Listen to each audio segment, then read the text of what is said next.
Baby, the government has shut the fuck down, but we have not. The big three are back, and we are joined tonight by Kaivan Shroff, who is going to talk to us about messaging and how we're getting this right, or maybe how we're getting this wrong.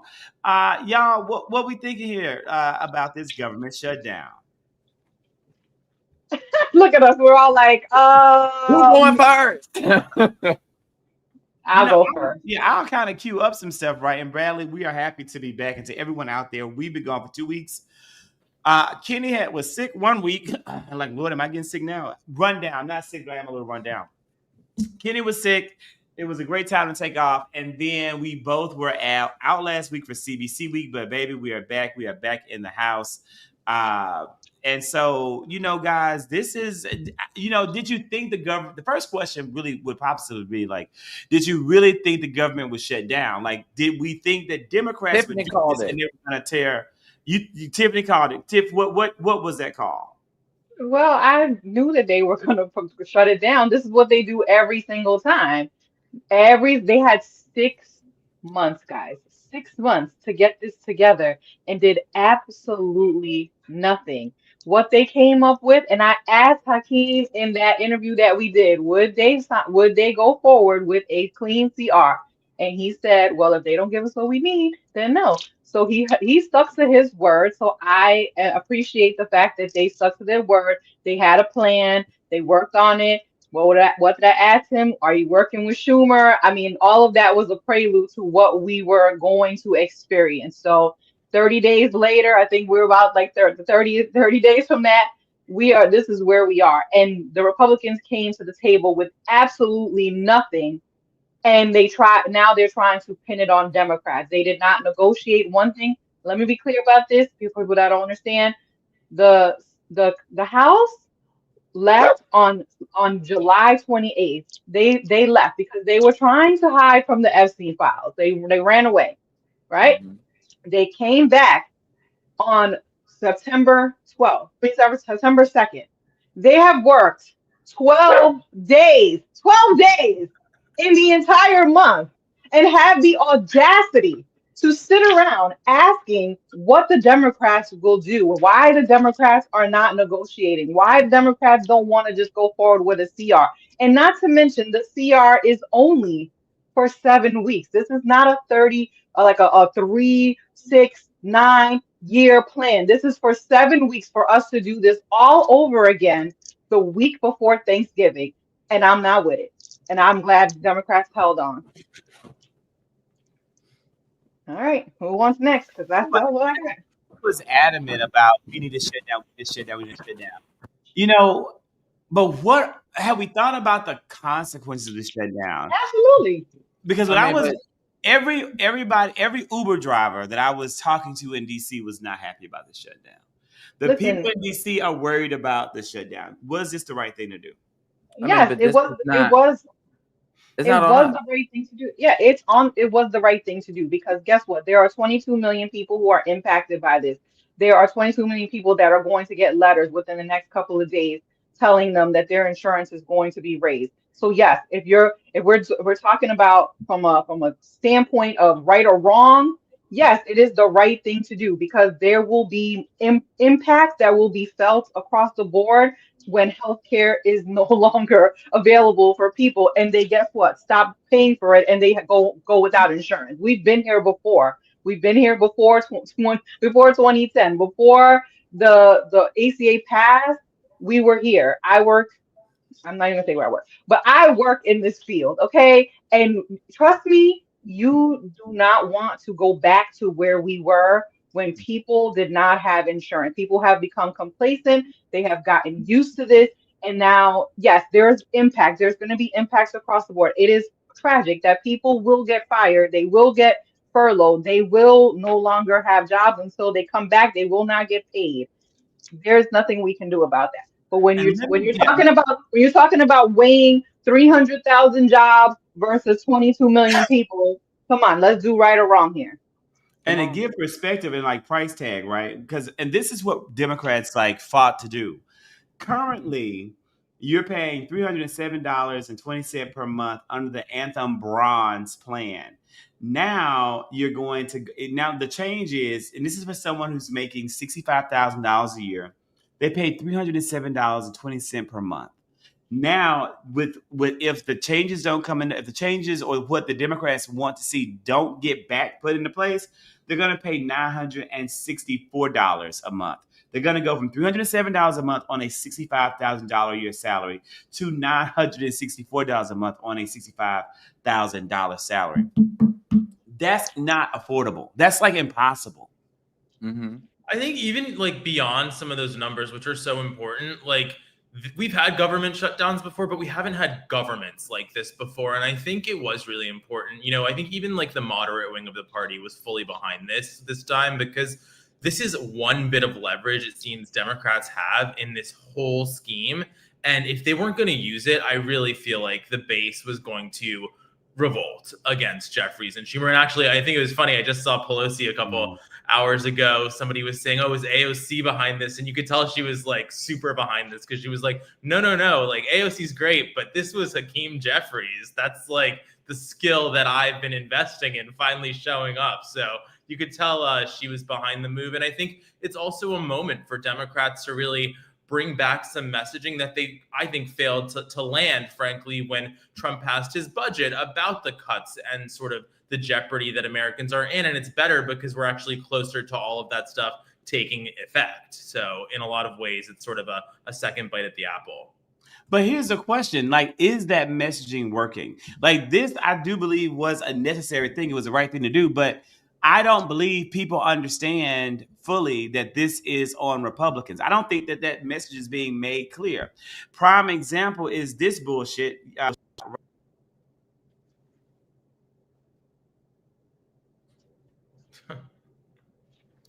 Yeah, well, I can't hear you. Can you hear him? Yeah, your mic went out for a sec. Better get that ghetto thing together. He just made it home, y'all. Y'all got to bear with. I know. And plus, everything that is in this office was on the trip, right? So I had to okay, I'll give you grace. I'll give you a little bit. I had to deconstruct my camera, my microphone, my laptop. Lord. Take everything with me to to DC, because I didn't know what I would need as I covered CBC Week, because I was also getting interviews for State of the People, right? That's going to launch tomorrow. So everyone out there, please watch State of the People TV, brand new show, The Signal Live, launch tomorrow. I'm a segment producer. So I volunteered to get like filler footage for them. And so I completed, so Kenny knows I did 7 interviews yesterday. But in addition to 7 interviews yesterday for CBC, I did 12 interviews during the actual CBC for State of the People TV. It's been crazy. So all this shit has been all over the place. But it's here now, and so hopefully the mic is working. So the question though becomes, this is the right thing, but I don't think the American people are going to see this in a week as something that was done by Republicans. I think that they're going to remessage this the right way, and it's going to be put on the Democrats to blame. I don't know.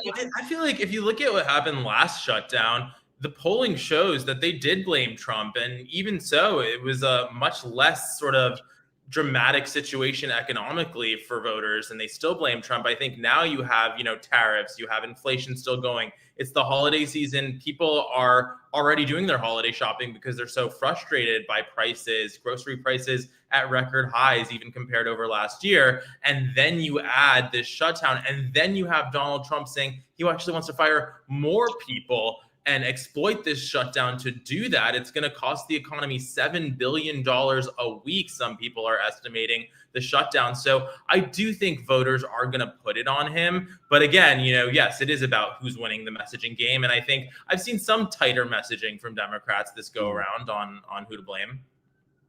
Okay, so let me give you my take on this. I don't think that people give a shit about this. I'm gonna be perfectly honest. The people that are not impacted really don't give a shit about it. I did a video on this.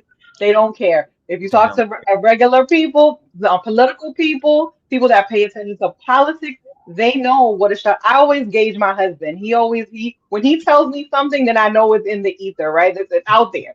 But he hasn't said anything to me about a shutdown. So that means no one on sports radio is talking about it. No one in like the blogs or the group chats that he has are talking about this because it likely doesn't impact anyone. Think about it. Today, what changed from today to from yesterday? Absolutely nothing. People don't care about going to the parks.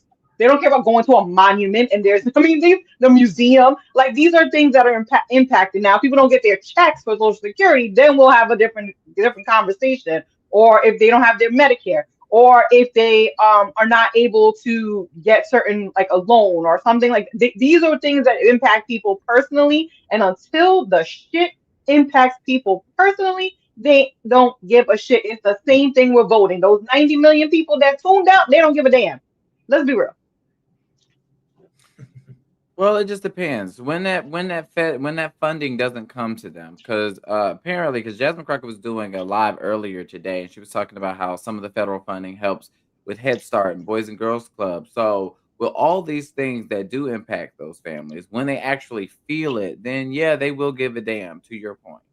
But I think right now a lot of people are just tuned out. There's so many things that's happening all at once to where a lot of people are just like, look, I just see no evil, hear no evil. A lot of people are just out of it. Like a lot of things are being thrown at us overwhelmingly to where people just cannot stay tuned in, eye focused on everything that's happening because so many things are being thrown at the American people all at once. A lot of people are still confused about how they're going to be able to afford groceries. Like we talked about the last episode, things are extremely high. People are trying to worry about, okay, how am I going to pay my rent? They can't focus on politics every day. And I think sometimes we have to have a little bit of empathy and also just make sure that we understand that from a personal point of view, not everybody's politically focused. A lot of people are just focused on just trying to make it through the week. And we have to be able to bring it to people where it's, This is not abnormal in Trump's America. It's the new normal. So let me explain. It's not going to stop. Donald Trump and his administration they're the masters of the political strategy that works. It is. They are. Give them the credit. I'm done trying to even pretend like they're not. So literally, Donald Trump knew the shutdown was going to happen. He wanted it to happen. Tells the Republicans, take extra days off, sit on your ass, play games, attack the trans people, do all the evil shit that you do, right? Plot, take world domination, do the evil shit you do. While he goes back, has Pete Hegseth calls for all the military to come to the Pentagon to do God knows what, which was really nothing. But he knew that would cause a distraction, take away from this. So you had multiple things and multiple major news stories hitting the news all at one time. That is their strategy. So that the most damaging things they do to the American people will never be seen by who? The American people. More people talked about Pete Hegseth's Pentagon meeting and him calling people fat than they talked about the government shutdown. That is by design. We, or the Democrats, have to find some way to break through this. And right now they're failing. I Smile said there needs to be a media response team for the DNC. Well, they had something like that going in the very beginning, but people complained about the font on some tweets. Remember that? And so they were like, oh, well, let's just stop doing it. And they fucking did. Well, just because somebody gives you a criticism doesn't mean that you shouldn't listen to it and actually improve. They didn't like the font. Okay, so let's give them a graphic video. The answer was just let's not do it, and they quit. Well, the DNC actually came out with a really good video today. I don't know if you guys saw the cat video. Yeah, so they have this cat video, which is actually pretty freaking good. It has like 5 million views on TikTok right now. It is the most stupidest, simplest video. Oh, the cat. The two cats. And it's not for us, guys. That video is not for us. It's for the people on the other bus, okay? The bus that does not understand what's going on. The civically illiterate bus. That's what it's on, okay? Where people don't really understand politics. They don't understand the details, and you have to put it in the most simplest term. You have a Republican cat and a freaking Democrat cat, and one is getting money from donors. One wants to save healthcare. It's the stupidest thing ever, but it works. And this is going down to that granular level where people who are not political can understand it. We talk in politics. Other people, they don't talk like that. So we have to disconnect from that. I thought I did a pretty good job with the Monopoly board. That was good I too. like that You too. did do a good job. No, you did a good That job was at the good. end when you That talked was about good. the. But that's what but that's the thing about you, Kenny. You are really good at connecting those dots because you are talking like your normal self. You're just, just going off And it and worked. using it. And it works. It works. It works for a certain amount of people. See, we all have to have different messages that work for different people. What people want from the people that complain to me about like Hakeem Jeffries or Schumer, these are political people that constantly berate these people, like a Ken Klefstein or whatever the freak his name is. All these people that just constantly complain, complain, complain. But these are not the people that are actually tuned into politics. Those people are just chaos agents, and we gotta stop paying them attention because that's all they want to do is cause more drama. Don't you agree? Yeah. I will say though, unfortunately, I think like those people have quite a following and audience. Like even among people that if they're gonna watch one political show, like a lot of my friends that don't follow politics, but they do watch Breaking Points or they do watch, like some of those YouTubers that just constantly bash Democrats no matter what. And I think like, and like Hassan, those types of people, that's their industry now is to really critique from the left. And somehow when I do think, Democrats don't necessarily have that winning media strategy or it doesn't seem tight, or in fairness, you do have Schumer and Jeffries at times saying, oh, maybe Republicans will do the right things. Those clips, I think, do go really viral and do sort of undermine whatever has broken through on I sounding the agree. alarm on the threat of democracy and all of that. I don't know. I I think hear you. I understand what you're saying, but I also do think that at some point, when people start getting these letters, when people start getting impacted, they're not paying attention to what they're worrying about the bottom line, which is their dollar, which is what is in their pocket, right? That's what they're tuned into. So at some point, these grifters that keep on constantly just going in, people will have to start realizing that they are part of the problem too. And I don't know how that breaks through, but you keep saying that the Schumer is the problem. Schumer did what you wanted him to do 3 times already. Yeah. So you're nitpicking little things. Like today I saw Ken Klefstein nitpicking Hakeem's YouTube. Oh, he only got like a I hundred. saw that. I saw that. I'm like, are you a clown or what? And then because he's he's not like, supposed to try. And he hated the cat video too. He did a little yeah, post yeah, about it. I saw that. exactly. He That's was like, like he's not. These people are not so much in touch. They do have a following, but are they really in touch with what people are No. thinking? but No. No, I don't think I they will are. say the one thing is like I agree with you. Schumer did do what people wanted him to do. And I'll also say people aren't paying that much attention. So if the government shut down, if things are awful, if prices are high, if you're not getting your checks, then it should actually be pretty easy to sell that to folks. I do think you kind of can't have it both ways. Like that is an easier sell, I think, than the lies and twisting Republicans would have to do to have people view it the other way. And yet it still does seem to be an open question. And I do think that is put on someone in leadership. I don't know that like the messaging from honestly, just down to the energy behind it of a Schumer and Jeffries punches through the way some of these other communicators do. And I think Democrats have a lot of really strong communicators, so it doesn't need to only be on leadership. But I do think when I see people complaining, it is this feeling of like, if you're doing the work behind the scenes, by now in 2025, we have to know how to tell that story a little better. I think the And problem that's is the a lot of people problem. We don't trust don't. them. But the other thing is we just don't trust the Democratic Party. Right now, there's a trust issue happening within our party. Because again, when we were here last time in March, and me and Zach, we talked about this. Yeah. A lot of people said that they were going to stand on business and did not.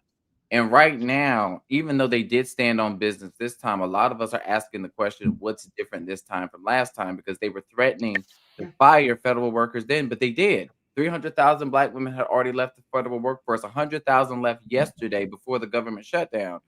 And they kept talking about all the consequence that would happen with a government shutdown. So they bent to the knee of Donald Trump the first time. I'm not talking about Jeffries. I'm talking about Schumer. And those 10 Democrats that broke the party lines within 24 hours after saying they would hold the line.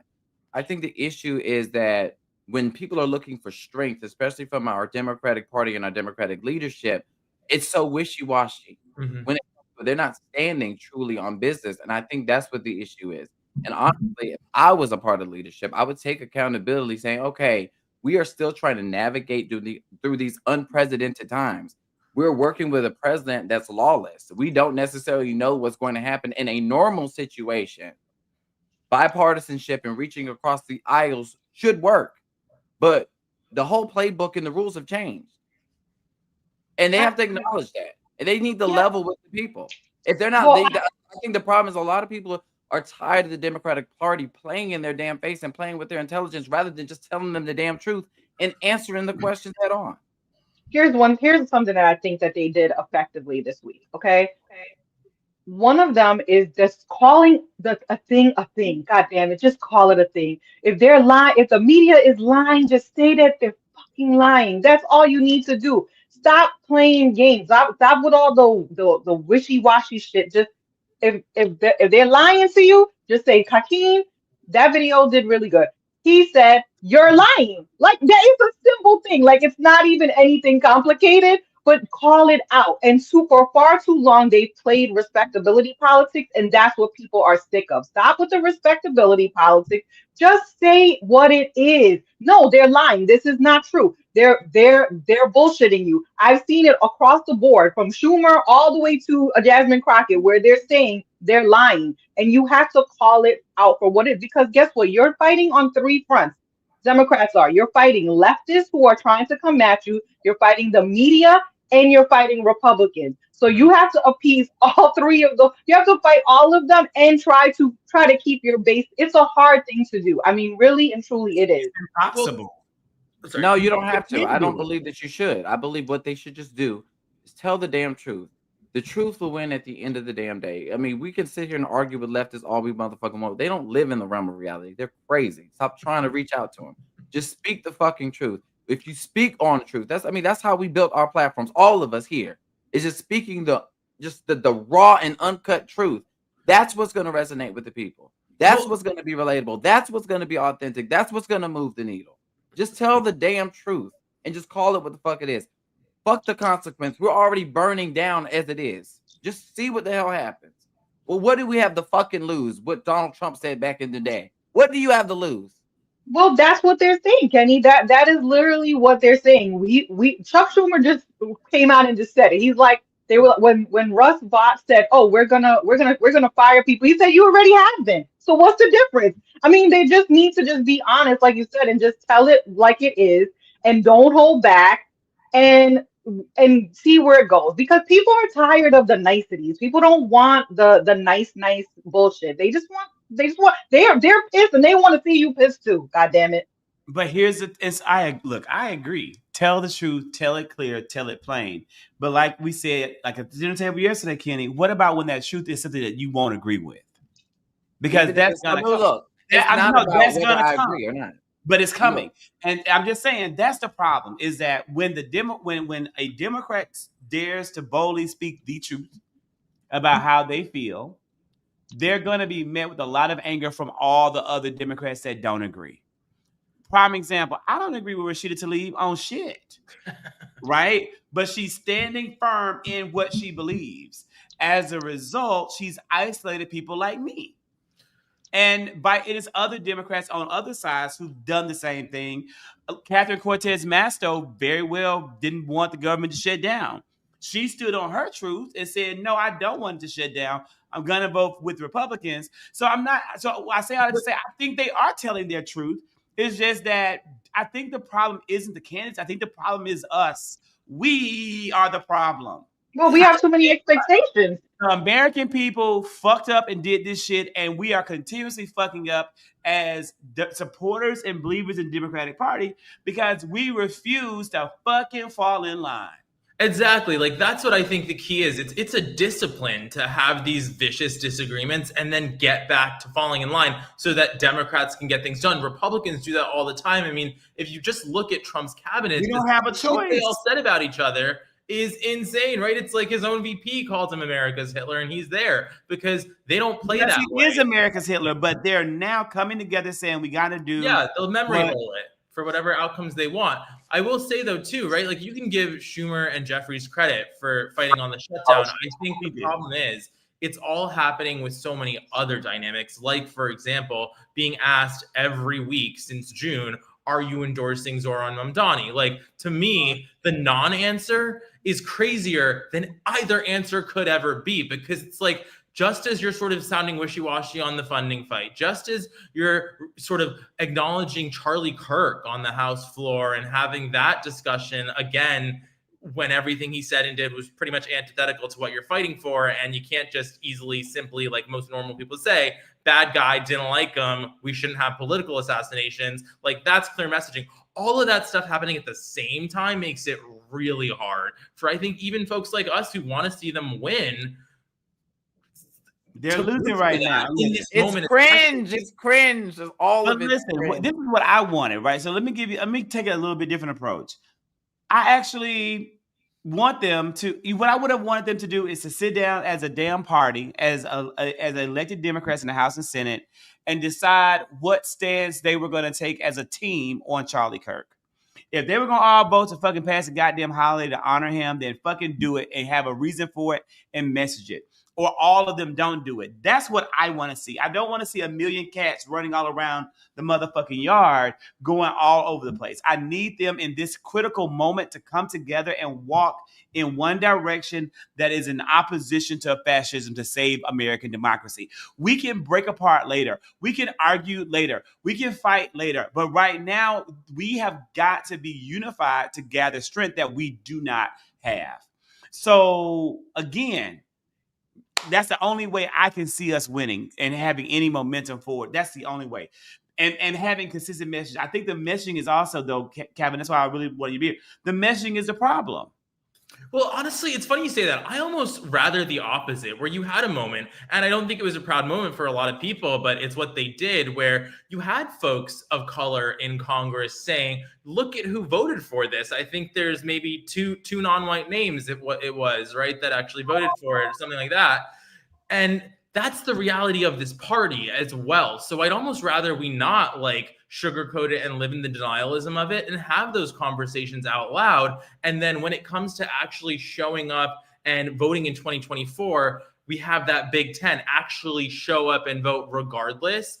And I think some of those conversations, right, like it's never going to be in lockstep. They're never going to be organized on that. And by the way, there are probably a lot of people willing to sacrifice, as we're hearing Ezra Klein, right, throw out some of these ideas, like different groups in the party. That's a real thought that people have. And I think I almost rather them say it out loud and get confronted on it and disagreed on in public and debated on by their colleagues than pretend it's not there and suddenly we have this problem that's like been swept under the rug and comes up. But Ezra Klein doesn't matter. He matters just as much as me and you in terms of the big picture. Fuck him. What I'm talking about are the elected leaders. I'm talking about having the elected members of the House and the Senate do their work.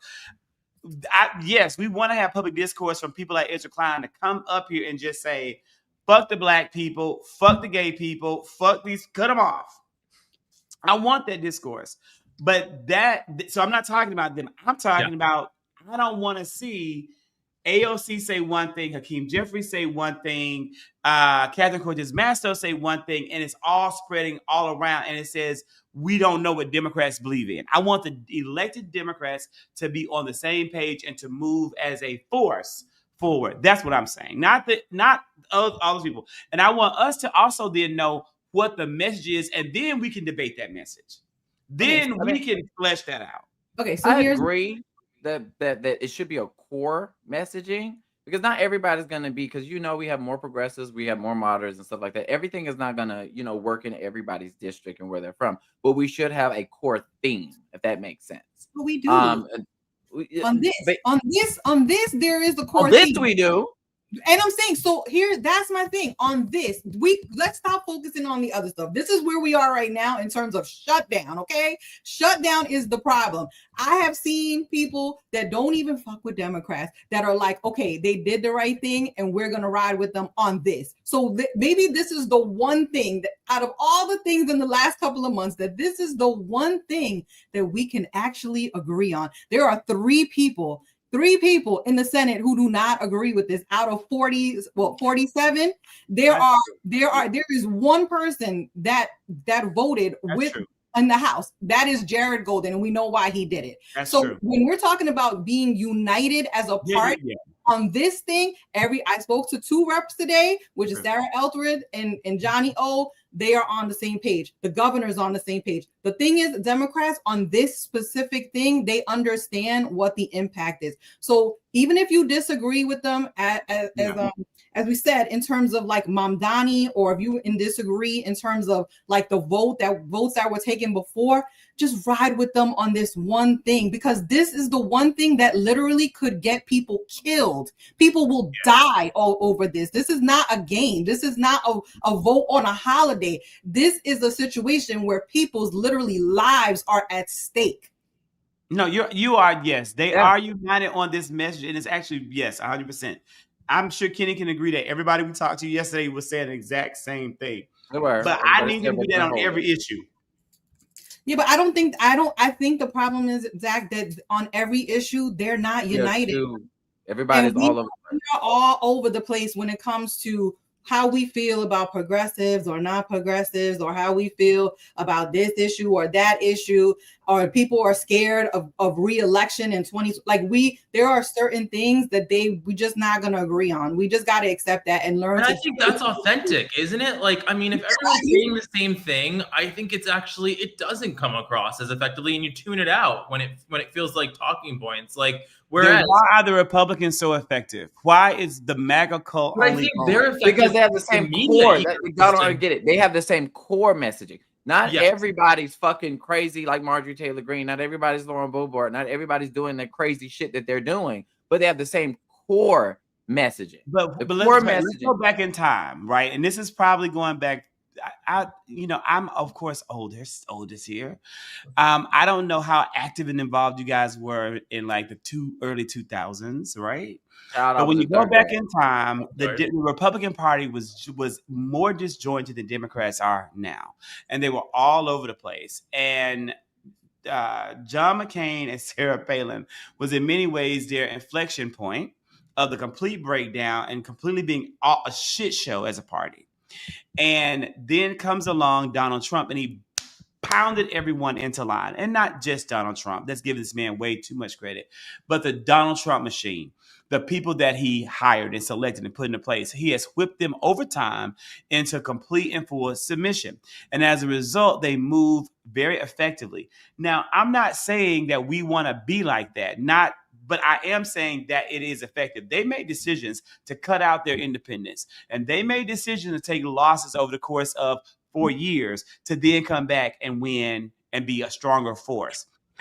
That is, so I guess maybe I'm with the people that say you got to cut some shit out too. Maybe I'm also agreeing that we got to make some decisions and we have to cut some losses, take some losses to ever win again. Because right now we're getting our asses handed to us and people are suffering.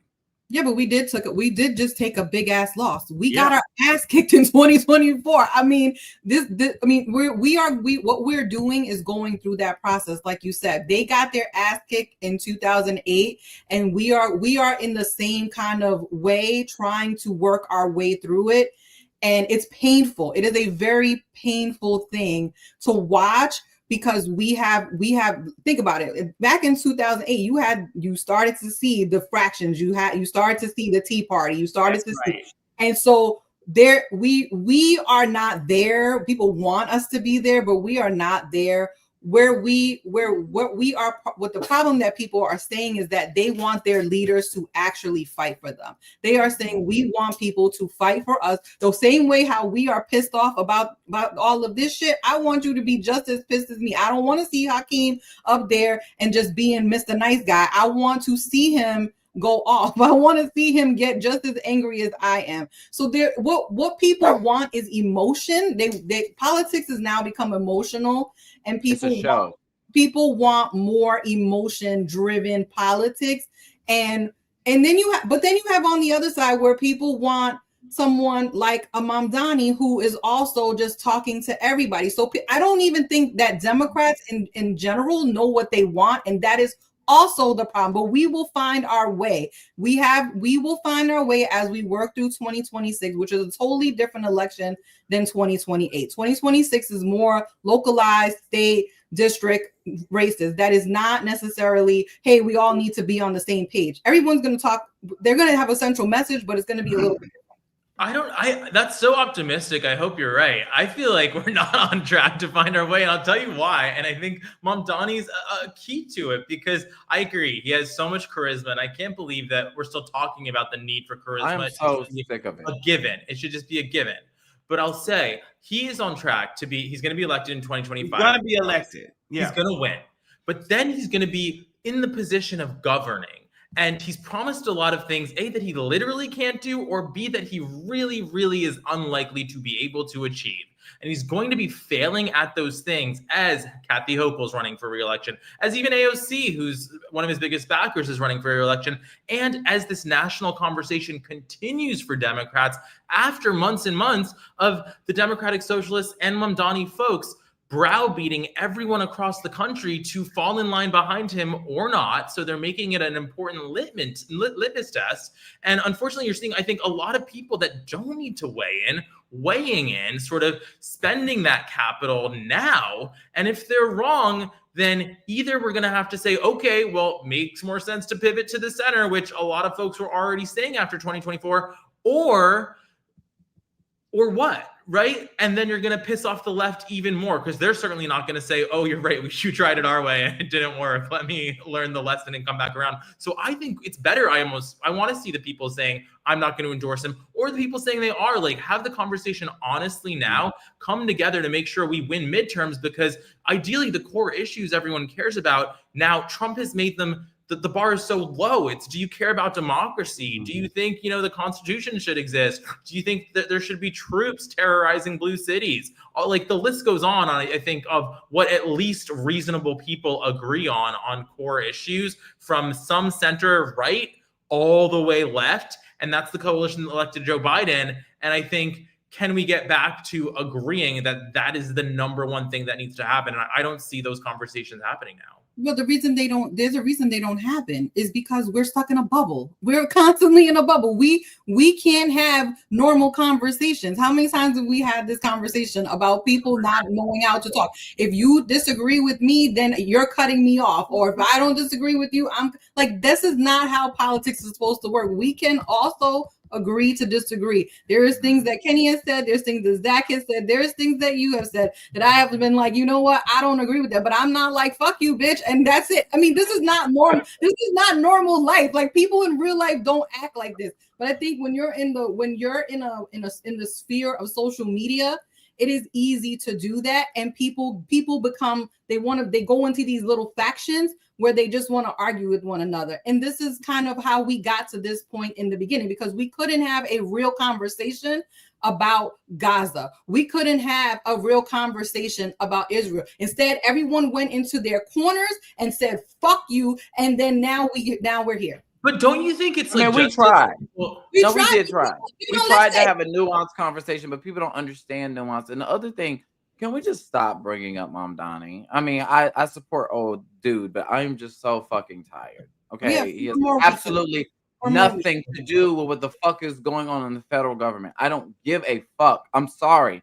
Sorry, New Yorkers. In the words of Kamala Harris, the world does not fucking revolve around y'all. Oh my God. I don't care. Y'all got to go vote. I can't vote for the man. I can support him. I can give him money, all the types of things, but I can't do shit. Penny, are you going to give him any money? Are you going to give him any money? I actually have. But I can't do shit. Shut up. Shut up. Oh no, I haven't. I'm not going to give. I can't. Things happening in the fucking world. There's things happening in other people's districts, in other people's states. The world does not fucking revolve around you. Oh my God. It's enough. I haven't given any money to Mom. I'm happy to see him win what he wins, but I ain't giving not one damn dime, because I don't live in New York. Like, I'm not gonna. I don't give money to any. Like, it's rare for you to be in a local race to get my money, because shit, I got my own local politicians. And he doesn't need the money. He's maxed out. He's maxed out. What are you gonna give him money for? What is a max out in New York? Because in Georgia they unlimited. Well, 8 million was the I think max. so, or at least for the So primary. no candidate can raise more than $8 million. Yeah, because they have there's like funding, A matching program. matching program. Everybody's in it, so you can't do. That's good. The whole it's actually a great thing. It's a I wonderful. love that. There's so many good things in blue states that keep things fair, and that's a really good like that you have campaign limits, so you can't be literally buying races. I love that. No, you cannot Don't buy. you guys think that, like, because I agree with the point that, like, we allow the bullies who are the loudest voices and, like, don't tolerate dissent and discourse to lead the conversation. But, like, all four of us have pretty big personalities. And I feel like somewhere along the way, after 2016, the lesson learned was like, all right, well, let's treat all these guys with kid gloves and hopefully they'll just like be quiet enough to go along and vote for us and go with the coalition. Yeah. That's why I love Kenny's content, because it's like, isn't how we get back to that by shaming and fighting back and punching back just as hard when it's like, you're screaming at me for saying an opinion,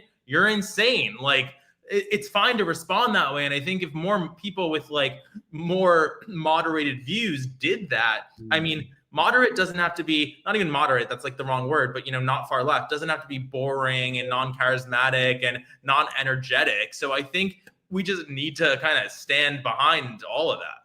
You know, what needs to happen is we need to push back against bullshit.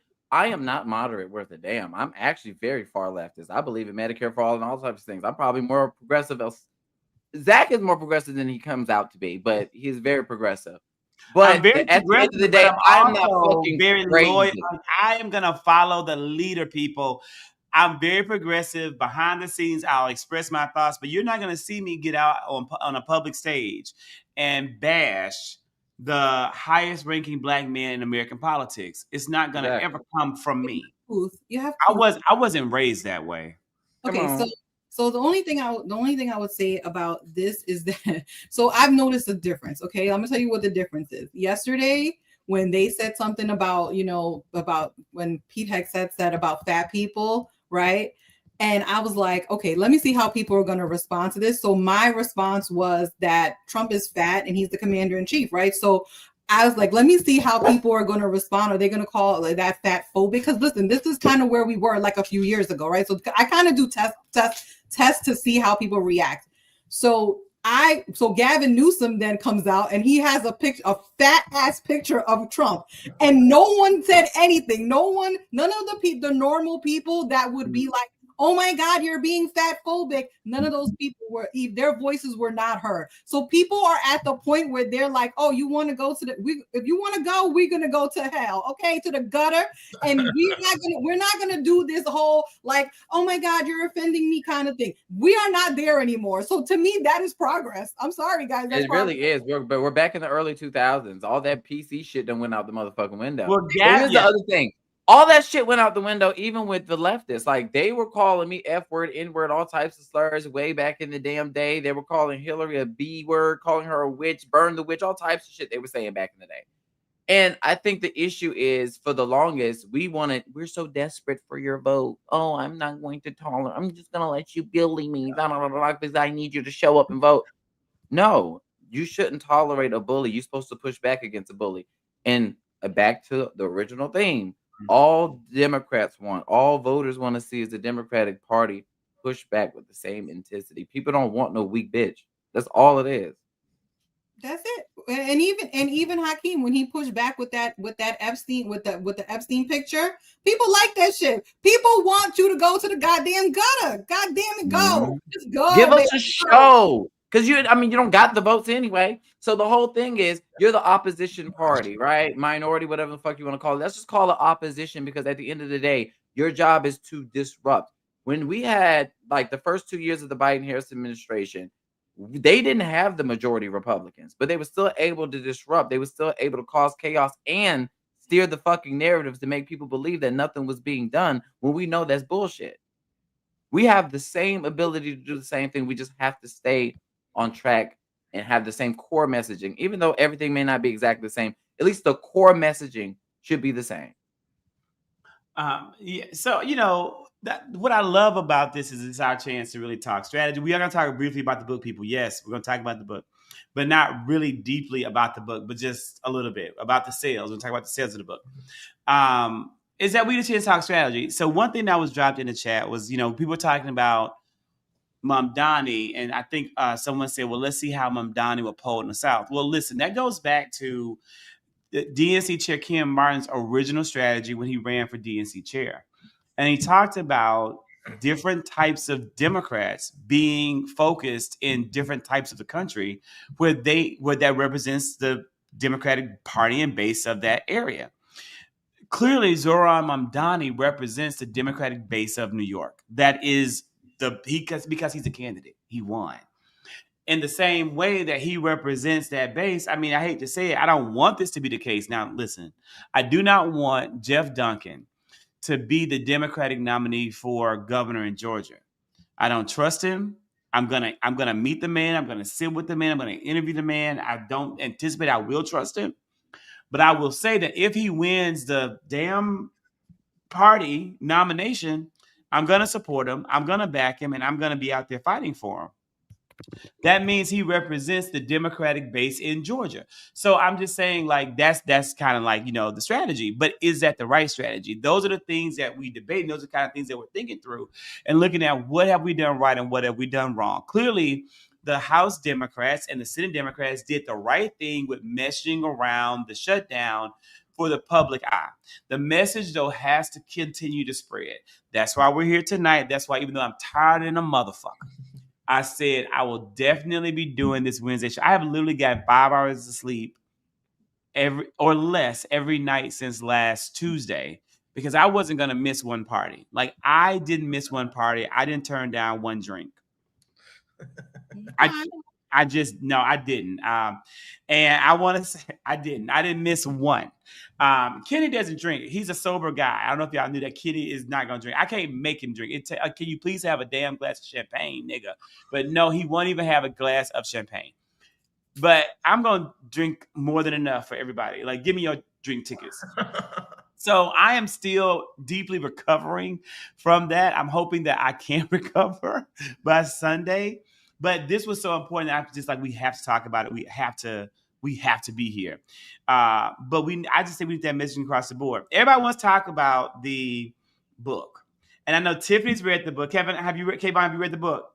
I haven't. Yeah. Okay, you haven't. Kenny is reading it.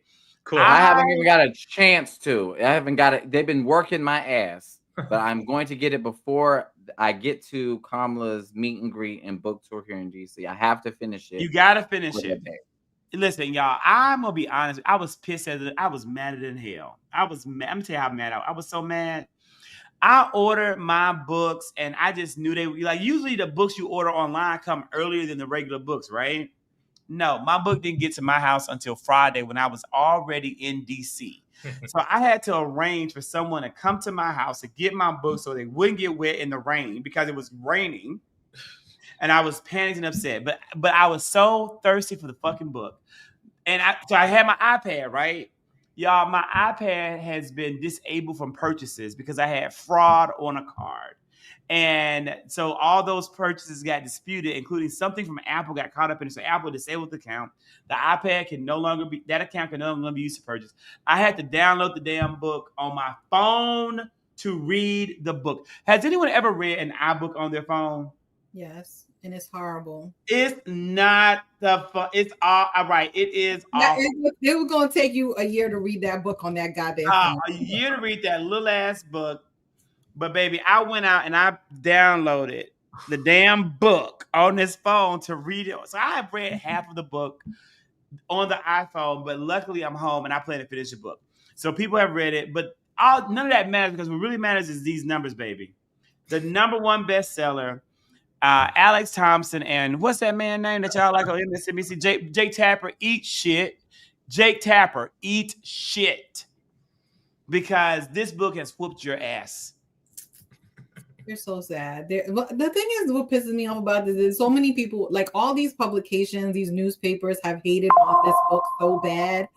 But as a person who's read this book, have people been not liking the book? Oh, honey, they've been mad at this lady. The black lady had a lot to say and they took it personally. How dare the black lady talk about this race and what was going on? She is a bad person for telling her truth. There's a whole thing all weekend long. But to me personally, as a person who lived this, I was talking to Jose about this the other day. We did a live. As a person who lived this, we all lived this. We were DNC delegates. We were at the DNC. We lived this from the start to finish of that 107 days, crying and all. Okay, and it was kind of a cleansing thing. I'm sure it was cleansing for her, and it was damn sure cleansing for my ass, because there were things that I knew that were happening behind the scenes that were not told. She kind of reiterated what we knew and then gave a little bit of tea behind it. And I appreciated that. So the haters are going to hate no matter what. I am very proud of the 107 days that she ran. It didn't work out the way it should have. She should be president right now, but so is life. And not everything's going to work out the way we want to. But I still appreciate the fact that, she took her time to write it, because she didn't have to write anything. She could have just said, fuck y'all, and kept it moving. But she wrote it, and she wrote it for us. So when is a DC trip? When is she coming to DC? She's going to be here on the 8th, I think the day before Atlanta. 8th or the 9th or something like that. I got my Ticketmaster thing in here somewhere. So are we going to be through with the book? So can we talk about the book after then? So are we going to have an episode? We'll be here on the 9th. So we'll say the following week, we need to all have the book read, come together and have a deep dive and talk about it. And we'll really have like a special episode. You guys should have her on. I'm sure she'd do it. We I have her contact. That's the vision. We're gonna, Kenny, Morgan emailed me back. Okay, keep that on the tee. We have to talk about that after the live. But Kenny, also, I'm not emailing Morgan often. I email her just one time to ask one very simple thing. And I got a very simple response back, because she's probably overwhelmed. She's running. But we will definitely, you know what? I think we can get her, y'all. I think we can get her. We're going to fight for her. We're going to ask and fight really hard. We have been able to have Leader Jeffries. I just interviewed Cory Booker. I'm gonna ask, can we please have just 10 minutes of VP's time? I bet we can get it. Do y'all think we can get it? On behalf of the K House, she'll do it for the K House. I think we're gonna be able to get it. I do. You got two big K Hivers in here. Oh geez. Yeah, I didn't know that was in this fifth printing. Yeah, no, they said listen, the book sold. She had thought her. You can't buy it in stores. Yeah, some stores are sold out. Yeah, it's they were giving them away for free on CBC Week, but you had to show up like very early. I mean, AB was upset she didn't get hers, along with Ketanji Brown Jackson. I think she has a book as well, so she was trying to get both books. But no, 107 days flew off the damn shelf. Everybody's like crack apparently with this book. I mean, you said you're not even a book person, Tiff, and I saw your video. You said I'm a book in years. Probably since college, I don't read books. I hate books. Same. Honestly, Carrie texted me. I was like, I'm not really into books, but so this is what you do. I have the book. I have the original copy that I got. I'm gonna have 2 signed books when I go to the meet and greet, and I'm gonna mark up this book that I already got. But I also have the audio as well, so I'm gonna be marking up with the audio like certain specific pieces that I feel that are going to be important later. Yeah, I ordered 2 copies, and then I'm gonna get 2 copies because me and a guest will be going to see her for that. So I'll have 4 copies. I want all the copies, bitch. I want them for like generations to come. There'll be a keepsake to give to nieces and nephews when I'm old. This is the experience of a Black woman running for president. Yeah, so I'm like, yeah. I'm gonna keep it going, and I don't have the photo book, but maybe I need to order the photo book. I didn't know there was a photo book. I don't know. Yeah. I mean, I've got a Biden photo book. Yeah, but am I going to buy? And so we talked about, they brought up. I do have Ketanji Brown Jackson's book as well. Somebody brought up again Karine Jean-Pierre's book. Oh, wow. Are we gonna buy that book? I probably will, because I want to know from her perspective. I'm not reading another goddamn. Nick Capper might beat her. I gotta say, not to be a hater, but I'm not reading any more books. I want to hear from her experience how she was treated, because I just feel like the Black staff was not treated correctly, and I feel like we had a missed opportunity. Just in general, I just feel like they didn't know how to navigate us. I feel like that's what was going on. That was like the central theme. So I want to know more about that. because it just No, seems like no matter how high a level of office you are, for some odd reason, being Black, you're going to be undermined at every turn. And I think that's the main theme of what was going on here. I'm gonna have to see kind of what she's saying, because there were some things that were leaked that I wasn't happy with advocacy arena network. Some of that stuff that came out when they were talking about the book were things that were, I'm like, she was throwing a little bit of shade towards VP. So we're gonna see, but maybe we'll say, because one thing the media will do, especially on Twitter, is take it out of context. So that's why I'm like, that turned me off from Kareen's book when I saw some of the excerpts. But we'll see what it comes and comes in there. In fairness, her team picked what they wanted to release, and I do think it's interesting. Like, it just seemed a little gimmicky. I think it would be more interesting to hear her story and experience, like Kamala's memoir, than like this device of like, we need more independent voters, and that's the solution to everything. That seemed to be what the book was about, which was like, oof, hard disagree. That is like the last thing we need on earth. But and hopefully that's not what she's really saying, what it really is. So that's why maybe. But I am kind of worried. I really feel like it's coming out, like kind of sucks it's coming out right after Kamala's book comes out, even though it was announced far before Kamala's book. All of that makes me say, like, did Kamala do this by design? Say, Kareen, sit your ass down. I'm just saying. Zach, I need to know, are you supporting Dr. Heavenly in her race? So let's talk about that, because I don't know if I'm supposed to, but like, that's a really hard one. So let me be honest, right? Of course, I'm very locked into the CBC. I'm a very big supporter of all 62 members of the Congressional Black Caucus. I want everyone to hear me say this very clearly, because my opinion on this is a little bit different than everybody else's that I know. A lot of people want old people to sit their asses down and retire. And to be honest with you, I really want you to retire too, if you're old and sick and you need to enjoy the last days you have left to living. I want you to have a good life. But I also understand that when a member of the CBC gives up their seat, they lose that rank, and that Black voice is no longer at the table. Dr. Heavenly is running against sitting U.S. Representative David Scott. David Scott is in his 80s. And is rumored to be dealing with just some health challenges. So I had the opportunity to meet with Dr. Heavenly. I had the opportunity to meet her campaign manager. I had to interview Dr. Heavenly and her whole team. And I will say that I am strongly considering a real endorsement of Dr. Heavenly. I didn't even know she was Dr. Heavenly. I thought she was running for a local seat. I thought she was running for Georgia House. And just out of nowhere. Like, how long has it been? She's running for the Georgia House, no? Stop. No, she was. Stop. She was running for Georgia, like News. 69th district, and now she's running and for now the. She leveled up. That's fast. That's right. Stop. When she was running for the local seat, Zachary Kirk was opposed to her running. Okay. Because the person who runs and who sits in that seat is a highly effective Georgia lawmaker who has done the work in the community. The town that was being represented as part of Georgia is called Lithonia, Georgia. Okay, Lithonia. Stonecrest, Lithonia. This lady is a phenomenal representative and is a community leader and an advocate for that community. I think she's great. She's a great lawmaker. There's no reason anyone should have even primaried her. Dr. Heavenly should not have ran against her. However, Dr. Heavenly has now decided to not run against her, but instead run for the United States House of Representatives against David Scott. And in that race, I'm strongly considering an endorsement. Well, I did not know that. That's news. Oh, wow. News to me. I know. Speaking of, Jolanda Jones, a Texas state representative, our friend.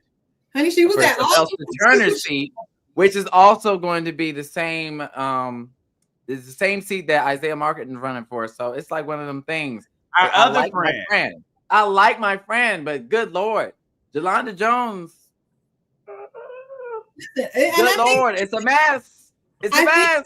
Okay, listen, I think it's okay to not pick sides, right? You can support more than one person.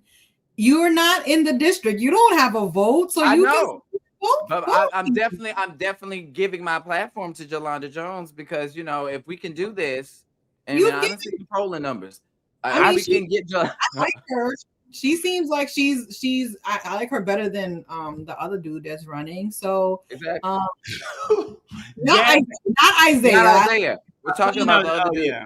She can beat the guy who's literally at the top. She has a good chance at winning, and I would prefer put Yolanda Jones in that seat.